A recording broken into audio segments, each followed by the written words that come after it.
does our entrepreneurial journey looks like?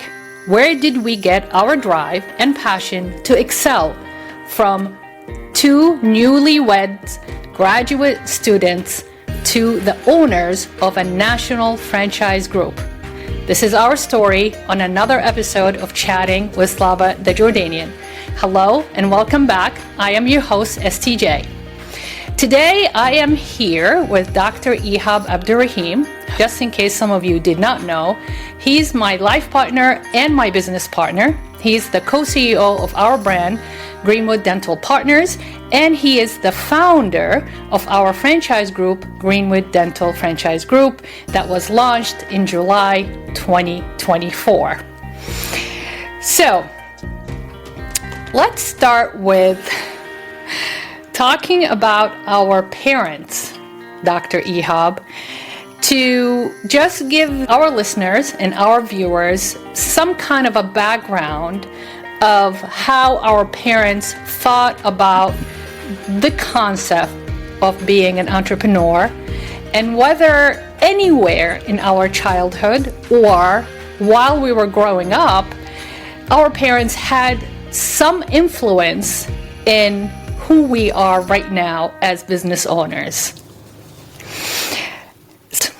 Of course, I know a lot of stories about your parents because we've been married for about 33 years, but I'm sure, actually, that there are so many details that I have missed over the years that might shed more light on what made you who you are, your mindset, your unlimited mindset about business, your ambition, your aspirations.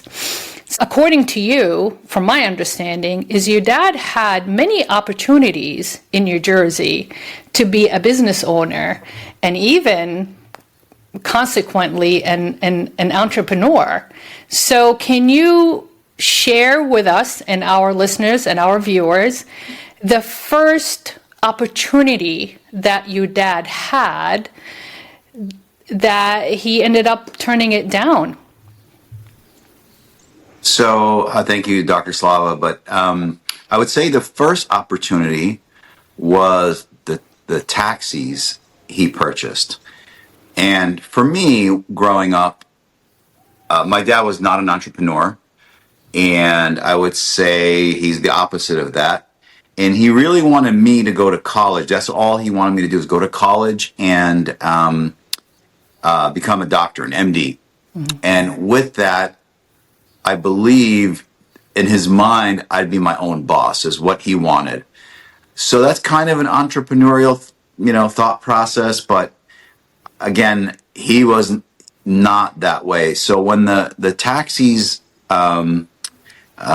situation came about and he was offered to purchase the taxi cab, he bought one taxi with my mom really pushing him to purchase it. And then I believe another one came up and he bought a second one shortly after the first one, which he did not want to purchase, but my mom really pushed him to buy the second one. So after he bought those two, now we'll kind of fast forward to the time that where he kind of lost his first entrepreneurial situation or project, let's call it. It was the McDonald's in Journal Square. It was offered to him and possibly some other people that were gonna buy in. I don't know all the details, but I knew that he let that one go. Even though we used to go to Journal Square and see this McDonald's, firsthand, really just, it was always busy. And it's because it was where the PATH train would come from New York City and it would just drop everybody off. And it was the only McDonald's. It was the only fast food that was a national franchise there. Was that McDonald's. There was a Burger King, but it was several blocks away. But that one was like where people poured out of the train station. And I thought that was odd that he didn't get it. I was very young at the time, so I had no input or anything like that. So that was the first one he let go. My understanding, correct me if I'm wrong, your dad, didn't he own like a laundromat kind of business, like a partnership, Sharaka, in the beginning?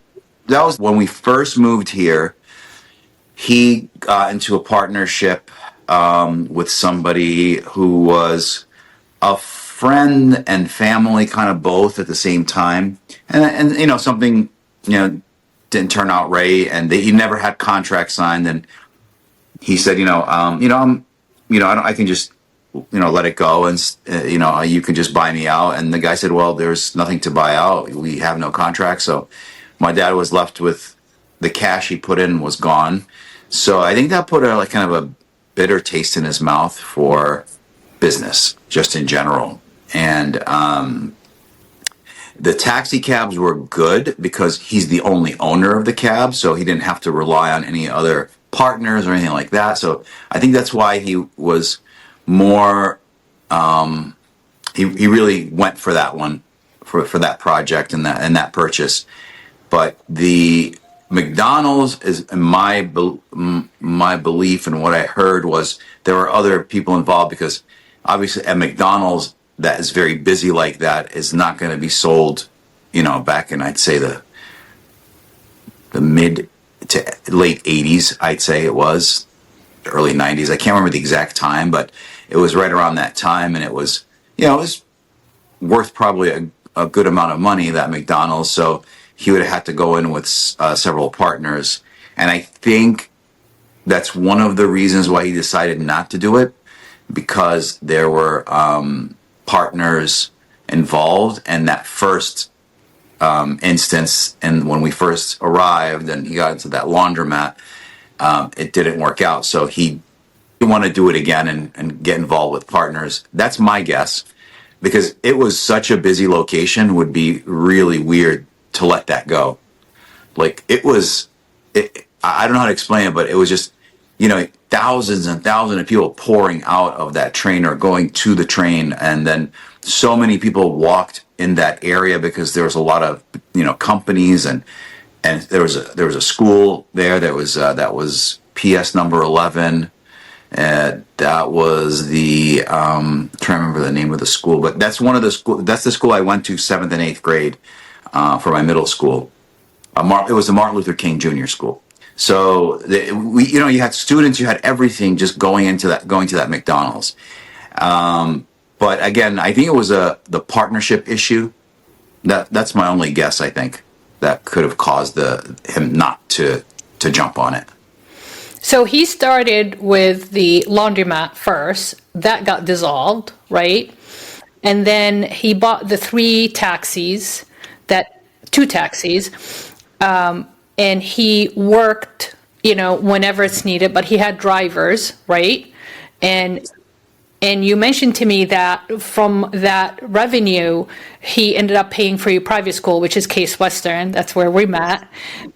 And then he had the opportunity to buy the McDonald's franchise, which he turned down, right? That was before I went to high school. High school.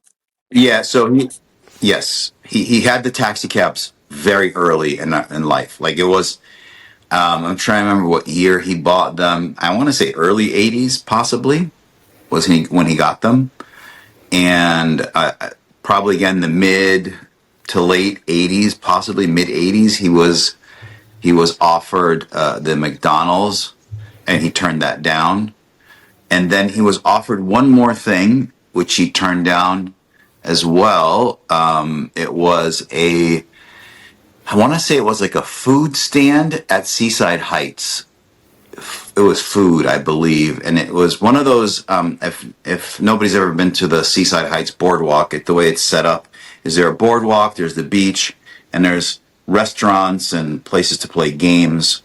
And the restaurants are basically booths where you pick up food, sandwiches, fries, whatever. There's no seating or anything. It's just kind of like a kiosk. And this place the revenue was really high, and I think the profits were very good. Again, I wasn't a part of it. I just knew this was, again, right after the McDonald's situation. I don't know, again, if there was a partner involved or partners that were supposed to be involved, but I'm sure this place was selling for well over $1 million. I can almost bet on it. The issue is that he would have to either get a loan or partners, and my dad didn't like loans, and he didn't like the, I guess, partners with him again. So that one fell through. And I actually had a conversation with him. That happened when I was a little bit older, and I told him, well, why don't you get that? Because, it's a really busy, Seaside Heights is very busy in the summer. He says, well, it's only the summer out, summertime. And he told me how much the place was making, and it was an enormous amount of money for 4 months or five, whatever it might be. It was from May. So it was May, June, July, August, September. You maybe have had it open for 5 months, those summer months, and it made enough money that it would cover whatever that rent was, and then some, with profits, quite a bit of profits coming off of it. But he said that he would have to leave his job at the New Jersey Transit. And my dad, in his mind, is that job was stability to him, even though he was making, it was like 30,000 a year, maybe, possibly 35 a year. He would not leave that job. This is where the risk happens. Now, this is where risk taking occurs. Do you leave a job and trust this place at Seaside? And the problem is he has to work there. That was in his mind. He goes, it's a cash business, right? It's all cash. If I remember correctly, back at that time, there was really, I don't think there was any credit cards taken. You would just pay for your food and just, take it and leave. So I told him, well, why don't you hire somebody? He said these kids would steal from us. And I said, okay, well, then you would only need to work. If you worked you don't even have to work the whole year. You just work those 5 months and make enough money to cover us for, many years. It's just not even 1 year, but it was that kind of income. And he wouldn't do it. So he would not let go of his job that is paying him to take a risk on a business where he probably threw up a bunch of red flags in his mind, like, why is this person selling it? Well, if they're making good money, why would you sell it? And a good answer would be somebody who wants to retire, or they're maybe tired of working it. Some of these kind of things, that these types of businesses, you can only run them for 10 or 15 years before you get burned out. So maybe they're burned out, even though they're young, they're burned out. Maybe they made the money they wanted to make. Maybe they want to retire early. There's so many things, but my dad would throw it into a very negative, I don't know. There's something wrong with it. It's got to be something going on. Does he owe money? And it's like, well, if he owes money, Dad, you have nothing to do with it. You just buy it, and then that's it. So again, it could have been that. It could have been partners that had to be involved because of the cost of it. But he didn't want to take that risk. Maybe didn't want to take $1 million loan. That's my guess. I'm sure he had enough on the financials from that business that he could have showed the bank, and they would have given them a loan, no problem. But that job of his at New Jersey Transit, he would never leave it. And he never did. He worked all the way till the end and retired from New Jersey Transit. So, even my guess is if he did buy the McDonald's, he would never work there. He would have never worked there, because he would have still thought in his mind the most stable income is coming from this. I'm working at New Jersey Transit as an employee, and it's bringing me this constant income of whatever it might be, $2,000-$3,000 a month, whatever it turned out to be, which was a good amount back then. But you think about it, $2,000-$3,000, or take that risk and you might make millions. And he didn't. Twice he did that in his life. But, and he again was one of those people, him, he was not really interested in making money like that. He just wanted the money that he made, the hourly pay that he made to live his life, and, pay for us to, for me to go to school or whatever it might be. And pay for the house and things like that. Well, Abu Ihab, Allah yarhamu yahsin ilayh, I'm not passing judgment, by all means, Ihab. I miss him. He is a sweet, sweet man. Like I said, part of who I am right now and where I am right now, I owe it to your dad. But he was the immigrant mindset. He was very scared, and he was very cautious, almost too cautious, to the point that it limited him from pursuing an opportunity. He's not a risk taker. Your mom, on the other hand, as we mentioned in other episodes, she was the entrepreneur, right? She was a model for one of the largest department stores in Cairo. She owned her own business. She's a seamstress. She was the boss lady, quote unquote. She employed a couple of girls. She invested. She took a loan, bought the space, bought the sewing machines, and she built an amazing reputation as a seamstress amongst the bashawat, basically the elite, the socialites in Cairo. Because she shared with me how she used to go to their saraya, to their mansions, to take their measurements and go over the designs. She traveled, she made her own money, she was a very independent businesswoman. And then coming to United States, she still had the unlimited mindset that this is an opportunity. And I know when she shared with me these stories, she really expressed her frustrations. And she couldn't understand how your dad could not take that risk, although it's a risk, but it's a price to pay to give you a better life, a richer life.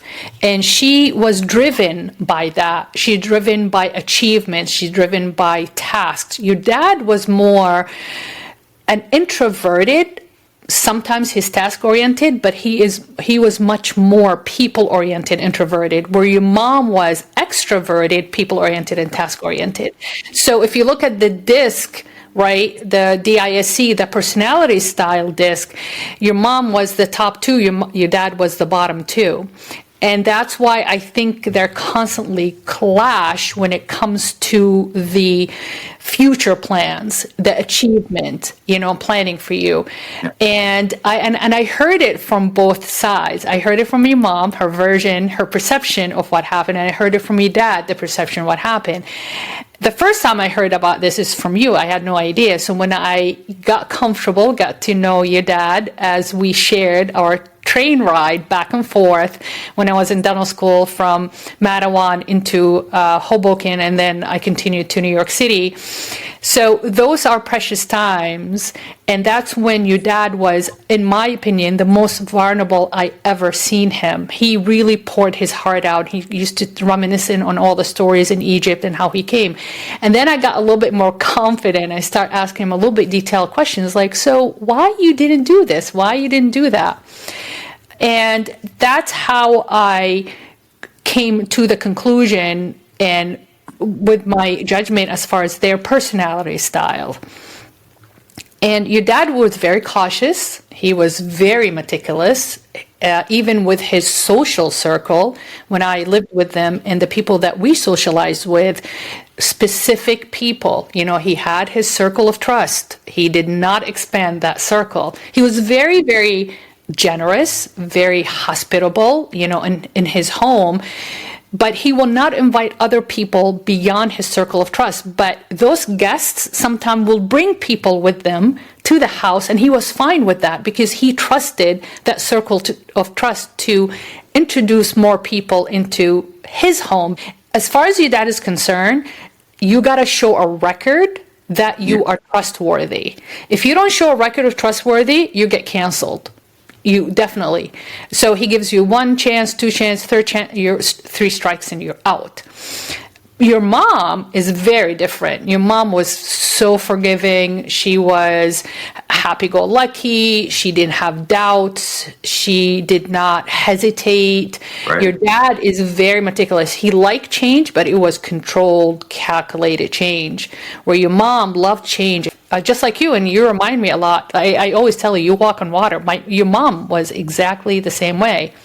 Now, the interesting thing, just for our audiences, is your mom grew up in the city, in Shubra, in Qahira, where your dad is from the countryside. My mom is from the countryside. She's, Bedouin from Asalt. My dad was born and raised in Asalt until 8th grade, and that's when he started living in Egypt, in Cairo. So my dad was more the entrepreneur mindset. My mom was steady, home, family, school, academia, but very introverted. She exercised her extroverted tendencies when it came, again, within her circle of trust, just like your dad, and within the family, with her children, with her immediate family, her sister and her nieces and nephews. But above and beyond that, the way she presented herself, she helped a lot of people, though, in Saudi, as I mentioned before. She really took advantage of her Saudi connection. She helped a lot of people, which I admire her for. But to accept strangers into her private life, into her private realm, so to speak, that was a big no-no for my mom. And your dad reminded me of my mom. Your mom reminded me of my dad. So my dad came from money, and my mom came from money. They're lords and they're landowners from both sides, Al-Azab and Nabilsi. But my mom looked at wealth very different than how my dad looked at wealth. When my dad landed in Saudi, he had $10 in his pocket. Now, he inherited a lot of land when his maternal grandmother passed away, and she passed on her land ownership to my paternal grandmother, right? My dad's mom. So my dad's mom's mom had a lot of land. She passed away, and she passed it on to my grandmother, my dad's mom. And my dad's mom called my dad, and she said that, I don't know anything about owning land or managing land. I'm just going to sign it off to you. And she did. She gave him all the land that she inherited. So in the Nabilsi family, like I said, they're landowners in Jordan. My mom's family, Al-Azab family, they are landowners, but they're mostly farming land. My dad's heritage land ownership is more a construction land, a land where you can't farm on, but you can build on. It's a buildable properties. And that's how they created and they got their wealth. So, but my dad, for some reason, for his personality, his mindset, it made sense to him not to draw out of that, wealth, and he wanted to build his own wealth. So that's why when he landed in Saudi, he had $10 in his pocket. Then, as you know, he climbed the corporate ladder and he became the CEO of the Toyota company in Saudi, in Jeddah, which is unheard of because he was not a Saudi. So he was the second man in command under the owner, Abdul Latif Jamil. And he did that for about 20 years, and then he retired. Actually, he got kicked out, but that's another story. That's another episode. And my dad owned a strip mall in Jeddah. He owned a huge farm in the northern Saudi, in Tabuk. He built our house. He owned the land on it, our forever home. But most of his business transactions was in Jordan, with buying and selling land and construction too. So it's interesting, when I joined your family, instantly your dad reminded me of my mom. So, and I knew exactly how to deal with that. I had to tread very, very cautiously and carefully because your dad was a very proud an introverted person, so I had to pull that information with time as he trusted me. Of course, he trusted me because I was married to you, but when we got to know each other intimately through those train rides, we got closer and closer. Your mom opened up immediately, as you know, because she loved me so much. They both did.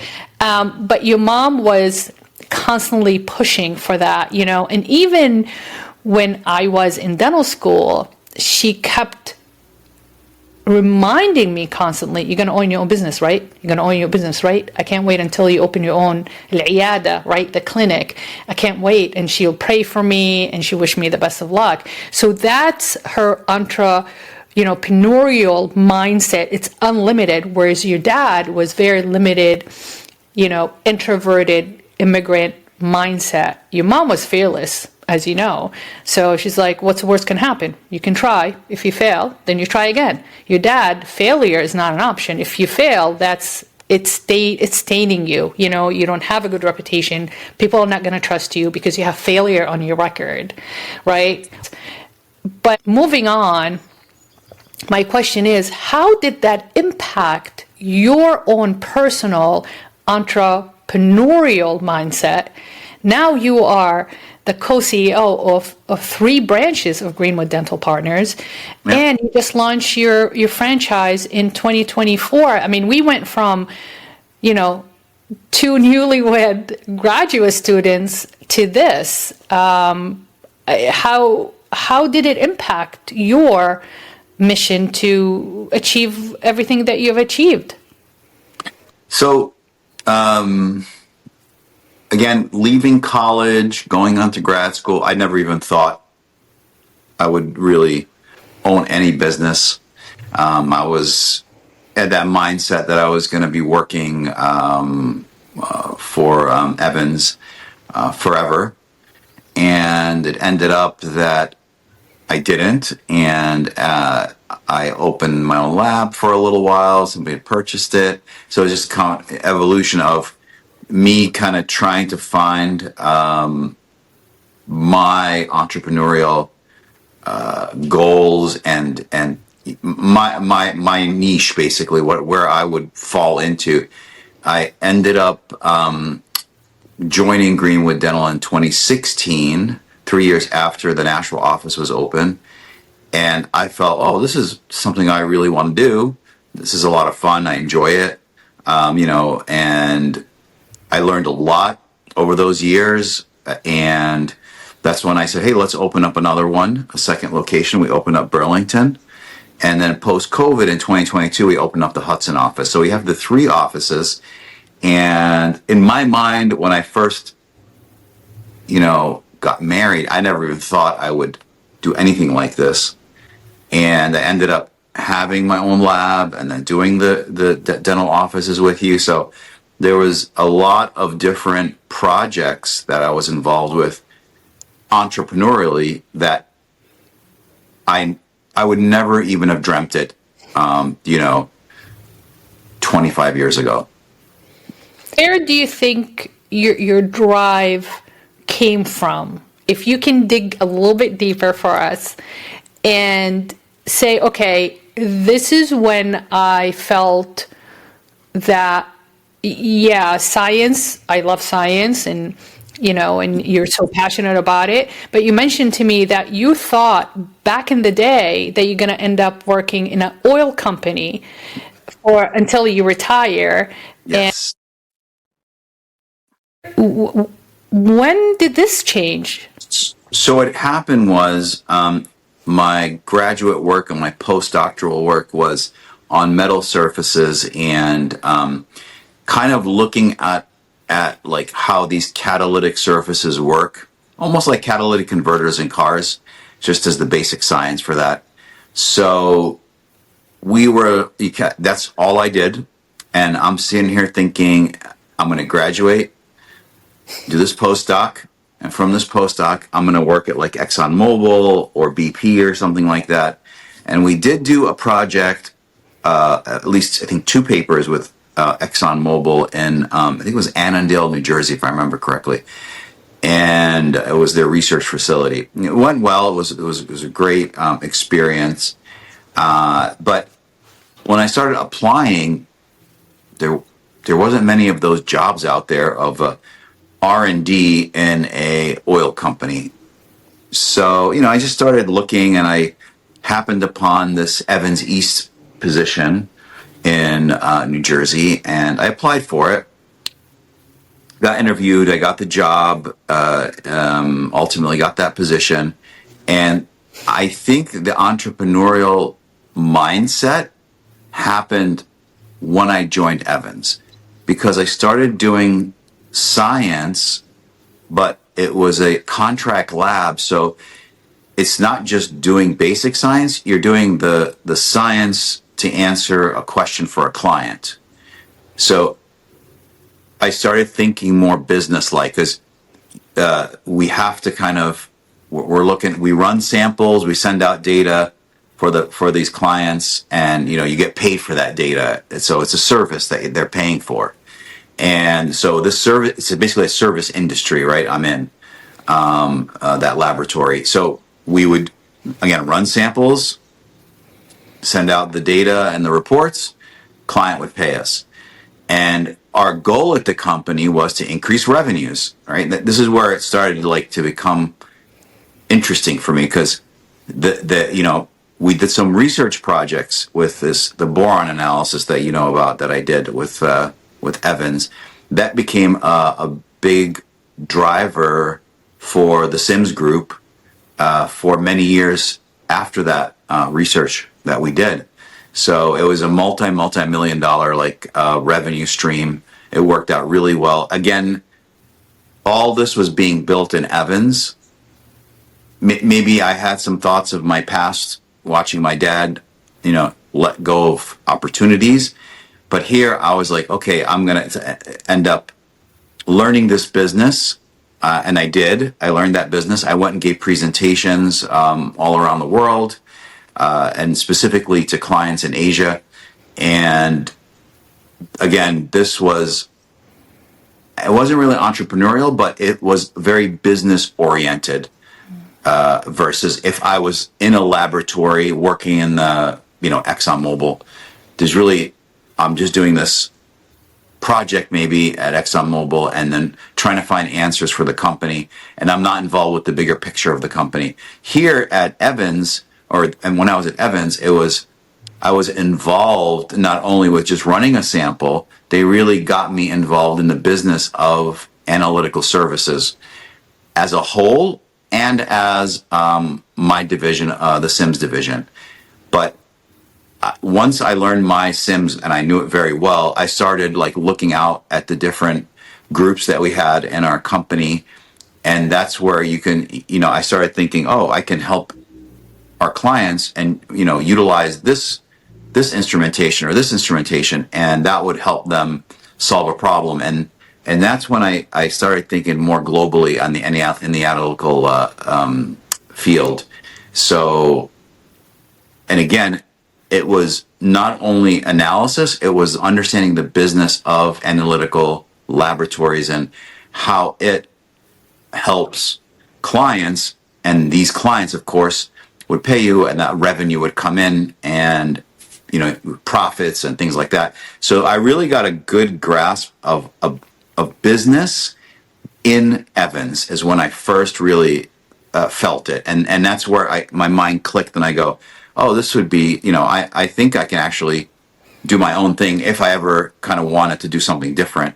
So that was in the back of my mind. And, but yeah, that's kind of the reasoning. It was actually the position at Evans is where it really happened. So your evolution journey in Evans was when you started interacting with clients, which are customers basically, selling them the service of the analytical lab. So you went from a scientist that is chained to the machine running samples, but also it opened up the opportunity how to create a dialogue, how to satisfy the customer's need. So that was the business aspect of it. And you went from there, you left there and you opened your own lab. You became a business owner, right? By opening your own lab, negotiating with how to buy the machines, how to market for your business, how to gain more clients. And then another lab acquired you, right? And then you bought your own lab from you. And that's when you joined us in 2016.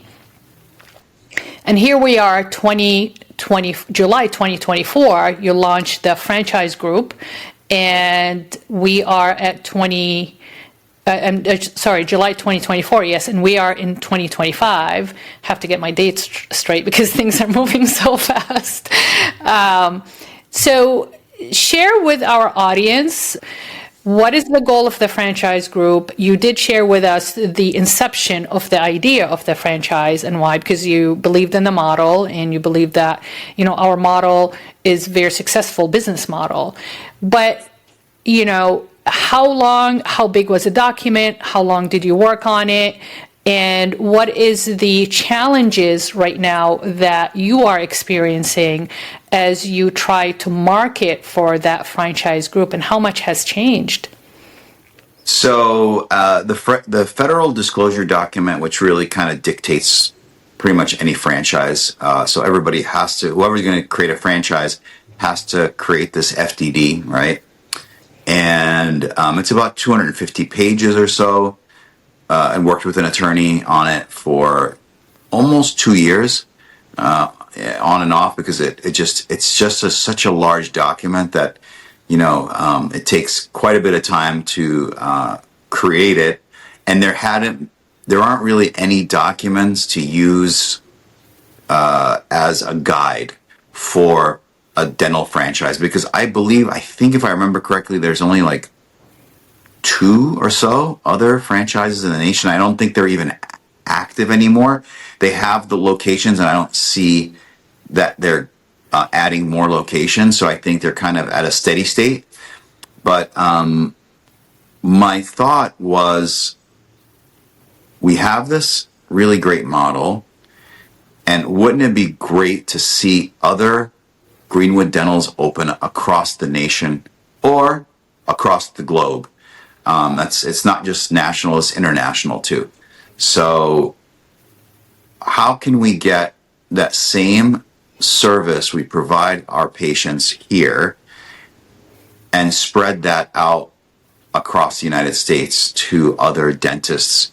And my goal is to see how the success of these dentists, it will be just the pinnacle of this whole franchise group.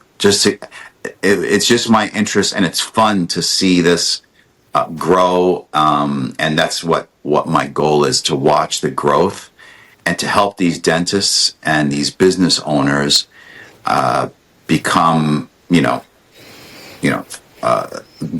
become a great Greenwood Dental franchisee in the end, and open up multiple offices, franchises. The franchise idea, or the franchise group, is to give the dentist a third option other than the classic market options that they have, which is either becoming an associate, joining a senior dentist, hoping that senior dentist will like you enough to transfer that power to you and ask you to buy his practice. You can take it on and it becomes yours. The other option is the DSO. The DSO market is huge, but what the DSO market, just to be fair to them, has offered the dentist is the middle ground, because when you become a business owner, either you can do the bread and butter dentistry, you take all the dental insurance under the sun and just work it and sell it later. That's really the trend. The other trend is, yes, become an associate, buy a very bougie practice, all aesthetic dentistry and cosmetic dentistry, have an amazing, rich life, and again, sell it to another associate. But what the DSOs is kind of in the middle option, right? You don't have to own. You can work and make X amount of money, enough for you to have the practice for a couple of years, have the income. They give you a sign-on bonus to start up your life and start, paying your loans. And you can leave, or you can stay and become a clinical director within their corporation. The challenge with these options are very extreme.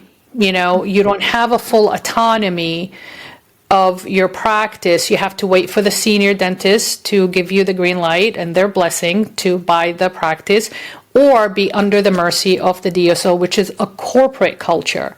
So the franchise gives the owners, the dental owners, a full autonomy of their practice. They take on the financial risk, but with a guided practice ownership. It's guided and it's being supported. When we studied the market with all three models, whether bread and butter dentistry, ownership, or really exclusive aesthetic dental, somewhere in a big city, Boston or Chicago, New York, or join the DSO. The franchise is gonna give you the autonomy, but with the support that all three models in the market do lack. Because the moment you become an owner, whether from the senior dentist, buying a senior dentist, or being even a DSO, you don't have the support, you don't have the autonomy, where our model is going to give you the autonomy with the right support for you to thrive. Because if you succeed, we succeed. So that is the franchise idea. Now, you have mentioned to me that we are the only, ones in the East Coast. Are there other companies there? I believe we were the only ones on the East Coast. And like I said, within the United States, there's maybe 2 or 3 more, if I remember correctly. And I don't think they're active. So we're really the only ones that are really actively going out there and trying to get franchisees. I think these other franchises are in a steady state. So one of them is kind of out of Texas, if I remember correctly. And the franchises they own, maybe about 20 of them, and they're all in Texas. So it never broke out of that state. So our goal again is to have about 10 to 20 franchises across the United States in about 2 years or so, 2 to 3 years. And I say across the U.S., it's probably more prudent, and if you think about it, to kind of spread like the Texas one did. They stayed in Texas, but to kind of work our way out of this New Hampshire, Massachusetts area and into maybe possibly Connecticut, Vermont, Maine, maybe New York. But again, I don't have an issue with it growing, all of a sudden somebody opening something in Nevada or Arizona. That's not a problem with me. It's just that when people think of franchises, they think of them as growing organically in an area. So basically, you have your executive team here locally and not nationally. So the issue is when you grow out of like a concentric kind of circles around where your offices are, it makes more sense, and that's typically how a franchise works. But it's a dental franchise, so it's not anything about food or anything like that. So it's more, it has nothing to do with any kind of, this. If you hear about, McDonald's, for instance, in one location, there's a McDonald's here in New Jersey. They're going to have the same type of food. I like the food here in New Hampshire, McDonald's. I'm going to go to the one in New Jersey. So that's the kind of the idea of a franchise, that you get that word of mouth locally as you grow organically from New Hampshire and Mass. So that's why franchises work very well that way.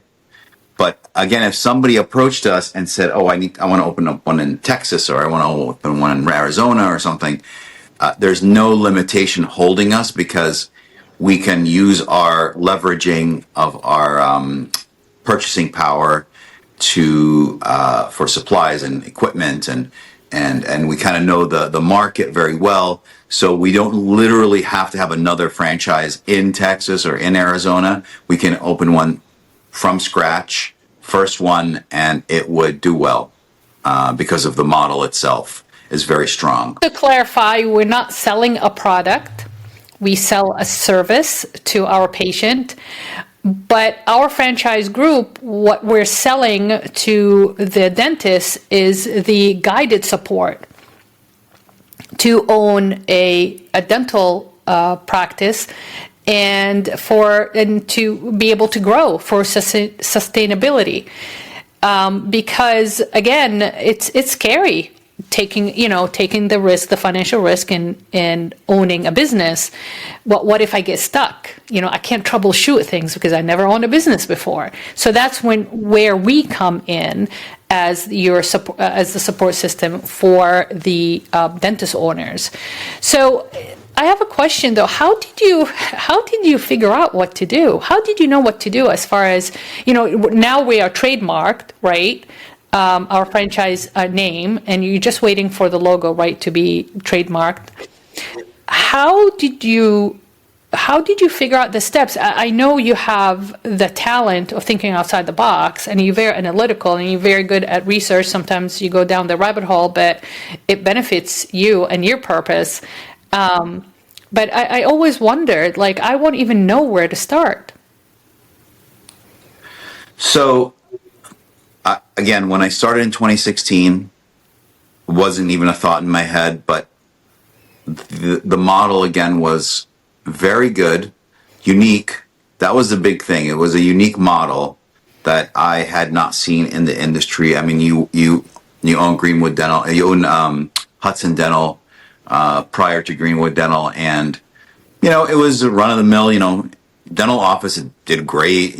As you would expect any dental office, but the things I saw there, and I think that's the reason why you opened up the office in Nashua, was that it wasn't running. It had so much more potential, which I believe kind of dentists miss this potential. And coming from a service industry where I came from, I can see that potential and really kind of strike while the iron is hot. So you want to go for it.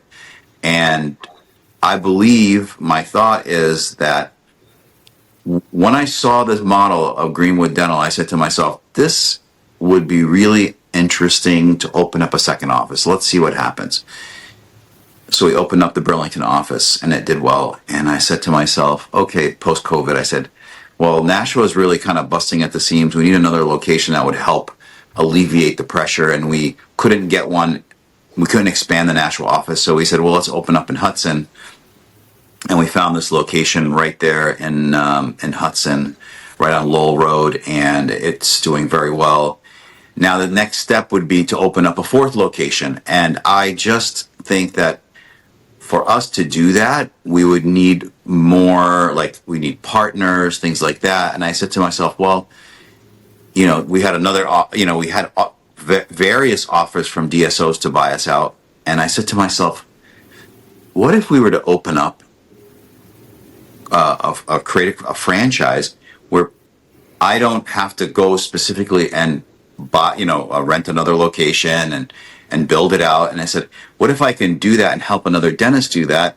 And in the end, we can pass the torch on to that dentist, the Greenwood Dental torch, and let them take it from there, and with us supporting them as if we were like the DSO supporting, but that support group. But it's their autonomous office, and they would grow, and then we can move on to another project, another office, and then just keep doing that, and making sure we keep the level of quality and care for our patients, as well as the employees at these different franchise locations, is kind of, I think that's going to be the trickiest part, to be honest with you. The build outs, the getting the patients, the ramp up, all of that can happen. It's how that same kind of quality we provide in our three offices, can we pass that on to a franchisee, and will it stick, and will it continue, and will patients see it as a Greenwood Dental, like as if they were to visit our Nashua, Hudson, or Burlington office? So it's kind of a fun thing to kind of think about. Like it's a really good mind kind of test, and it's gonna be a lot of work, but it's gonna be a lot of fun. hang on for this crazy ride we're going on. But we are labeled right now as Arab American entrepreneurs because we have evolved and we have transformed our entity, our position in the world. It's fascinating that it takes a belief system in an idea and take that and nurture it and implant it somewhere else, hoping for it to take off. And I'm not sure if you believe, you agree with me or not, but I believe being an entrepreneur is all about your belief system. It's all about your risk taking. You need to be extroverted, task oriented, but you have to be a risk taker too. And it's about leaving a legacy, not necessarily being very monetized belief. Because if you have a belief that's constantly you chasing the money, as an entrepreneur, you can't just be fixated on making the money now. It's making the money later. And in order to do that, you have to design, you have to plan, and you have to believe in the plan and plant it and let it just trust the process. Let it take its course through the process of growth and hoping that you will leave the legacy, whether it's financial legacy or property legacy or a name legacy. And if you focus again on the transactional part of it, you're not going to move far enough. I always like to say I'd rather be rich in assets than rich in cash. Because rich in assets, it's a multi-generational wealth. It's a timeless, like you see a lot of, it's not like we're going to end up like that, maybe, I don't know. McDonald's, Starbucks, Apple, Amazon. We are children of the 80s, the 70s and the 80s, and there are certain brands that started even before our time, and they're still alive and they're going strong. So Disney is another company. So there's a lot of examples that we lived through as children of the 70s and the 80s, I think inspired us, whether we realize it or not. It's just part of our blueprint, part of our psyche.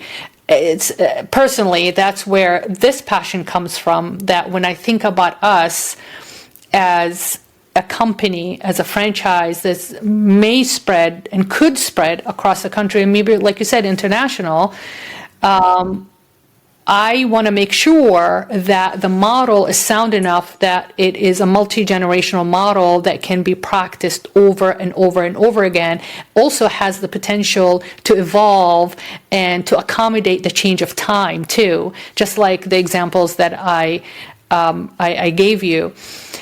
So we are reaching the end of our hour. I guess the last question that I have for you, Ihab, what's your definition of an entrepreneur? And if you are talking to a young Egyptian or Arab immigrant that is coming to this country in order to pursue the dream of being an entrepreneur, whether they have been an entrepreneur or experienced entrepreneurship in their home world, what would be your advice? So the first thing is you want to identify some business opportunity that you like. Ours was dentistry. Somebody else could be, making donuts, whatever it might be. And you want to differentiate yourself from other franchises. So luckily for us, there's not many dental franchises. We're just really competing against DSOs, not other franchises. There's not that many out there. When you, again, compare something like dentistry to like the food industry, hamburger places, my God, there's so many of them now. There's, McDonald's, Burger King, and you've got all these other fast casual burger locations across the nation. And they're all really competing with each other, trying to sell the best burger. And what really sells to a patient or a customer or whatever it might be. So that's kind of the first thing is, opportunity recognition. We got to recognize that.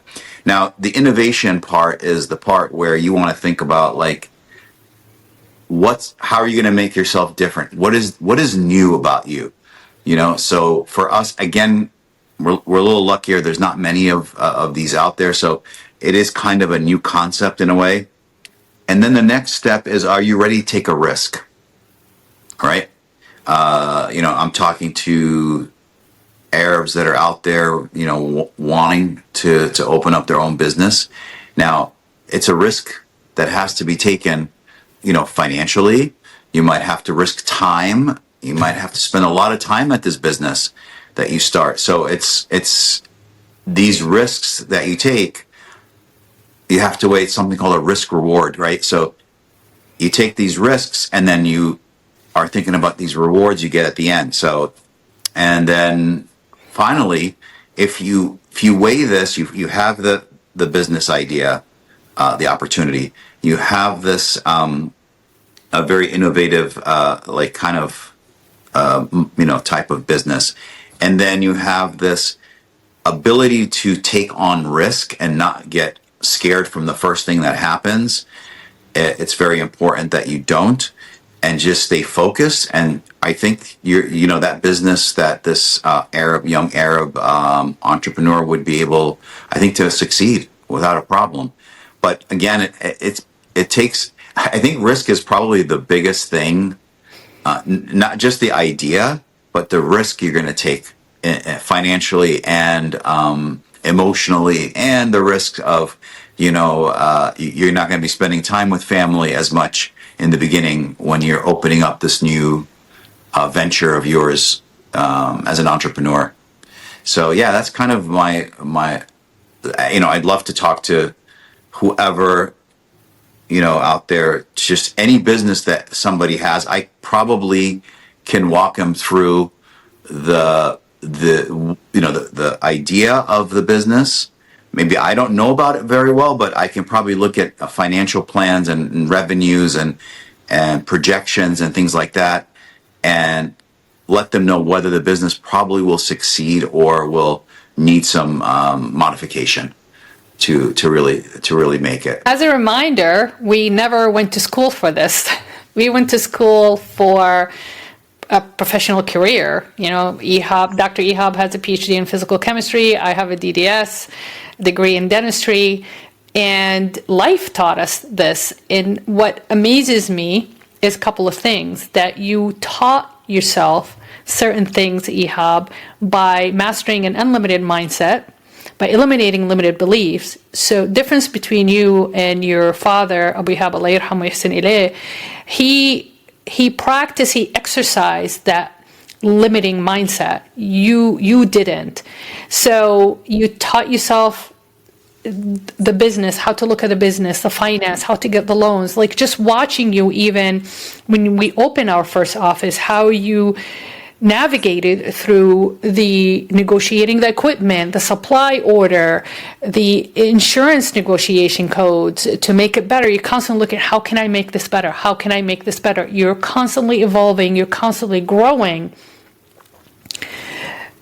Opposite to your dad wanted to stay in his comfort zone. He did not want to pull out of his comfort zone. He wanted something guaranteed. Nothing's guaranteed in life, but as guaranteed as possible, where you are a risk taker. And like you said, taking the risk, it is the biggest and the scariest thing that you can do. And we sat down with so many dentists, that young dentists, they were very inquisitive about our franchise model. They were interested in our franchise model, but the moment they got to think about or consider the financial risk, they froze, right? That's way beyond my comfort zone, and I'm not ready to take that step yet. right? They might be taking the step after they work with the DSO for a couple of years. It's like, this is not worth it. Or we have somebody that we met, he works with a senior dentist for the past 5 years, right? And every year he promises him that, oh, I'm going to retire next year, I'm going to sell your practice. Nope, I'm going to retire next year, I'm going to sell your practice. And here he is, contributing to the growth of this practice, being the highest producer in that practice.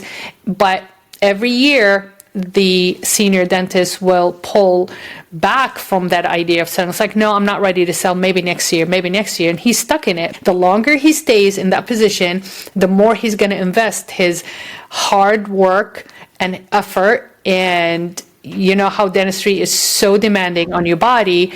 And I won't lie to you that he's getting older. You know, it's the older you get, the harder for you to be able to take that risk, because you are going to be set in your way. So it is a fascinating concept, and it's also very fascinating to watch you go through this process. And here you are, from being a scientist or an analyst that ran samples, and now having this concept and this model that you pitched out, and now you are trademarked. So I really admire that, and I wish that your parents are here to see you and see how much you have done and how much you have accomplished. And I'm sure they will be so proud of you, knowing them. But I am very thankful and grateful to have you as my partner by my side. And I love cheering you on from the sidelines, because I'm not always involved in the behind the scene process of the business process. I am still a producer. Yeah, I am the chief clinical officer of the brand. But, you know, I do what I do best, and I don't really step out of my comfort zone. Although you might think I did, but I don't see it that way. You know, it's always been within the dental world, except for this podcast, of course. That was out of my comfort zone for sure, 100%. But it's been in the works emotionally and psychologically for the past 2 years. And yeah, it's been a very interesting journey, Ihab, and thank you for that. Thank you for the past 33 years. Yeah, and going strong. Thank you, Dr. Ihab Abdurrahim, as our guest today. Thank you guys for listening and for watching. And as a reminder, these episodes are on Spotify and the Apple Podcast platform. And also they're available for you guys to watch at any time, anywhere you are. On the Greenwood Dental Partners YouTube channel.